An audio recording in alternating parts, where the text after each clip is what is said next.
आज हम किसके बारे में पढ़ेंगे? संज्ञा के बारे में। सबसे पहले अपन परिभाषा पढ़ते हैं। किसी व्यक्ति, वस्तु, स्थान, प्राणी, भाव आदि के नाम को संज्ञा कहते हैं।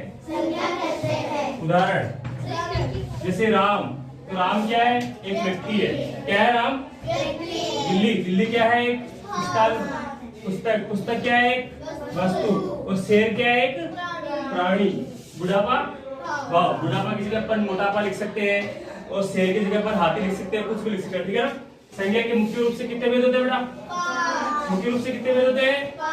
कौन कौन से नाम पढ़ो पहले? व्यक्तिवाचक संज्ञा, जातिवाचक संज्ञा, भाववाचक संज्ञा, समूहवाचक संज्ञा, द्रव्यवाचक संज्ञा।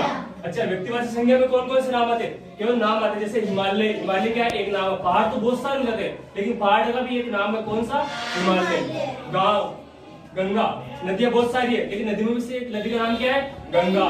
भारत, हमारे धरती पे देश तो बहुत सारे हैं, लेकिन अपने देश का क्या नाम है? भारत। और एक जैसे नाम हो गया कमल, जैसे लोकेंद्र, जैसे जितेश, जैसे कनिष्क वगैरह, कैसा कोई सा भी नाम लिख सकते हो, ठीक है ना। ये सारे के सारे किसमें आते हैं?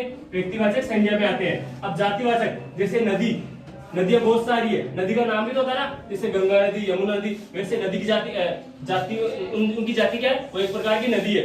शहर बहुत सारे अलग अलग नाम थे, लेकिन शहर क्या है? एक जाति है। पुस्तकें बहुत सारी, इंग्लिश की पुस्तक होती है, मैथ की पुस्तक होती है, गणित की पुस्तक होती है, साइंस की पुस्तक होती है, हिंदी की पुस्तक होती है। वैसे पुस्तक क्या है? उसकी जाति है। लड़के बहुत सारे, सबका अलग अलग नाम है, तो नाम वाले किसमें आएगा? व्यक्तिवाचक में आएगा। लड़का क्या होगा? किसमें आएगा? जातिवाचक में आएगा। भाववाचक, जैसे किसी का भाव होता है ईमानदारी, बचपन, मिठास, गुस्सा, क्रोध, ईर्ष्या, ये सब किसमें आएंगे? आपके भाववाचक में आएंगे। समूहवाचक, जैसे सेना, कक्षा, एक कक्षा होती है, कक्षाएं बहुत सारी कक्षाएं, किसमें आएगी? समूहवाचक में आएगी। जैसे यहाँ 2-4 लड़के, यहाँ बहुत सारे लड़कों की भीड़ है, तो ये किसमें आएगी? समूहवाचक में आएगी। द्रव्यवाचक, जैसे पानी हो गया, सोना हो गया, तेल हो गया, और जैसे आप आइसक्रीम बोलते हो, वो भी द्रव्यवाचक में आती है। आप फ्रूटी वगैरह लेते हो, पीते खाते हो, वो सारे पेप्सी वगैरह सब किसमें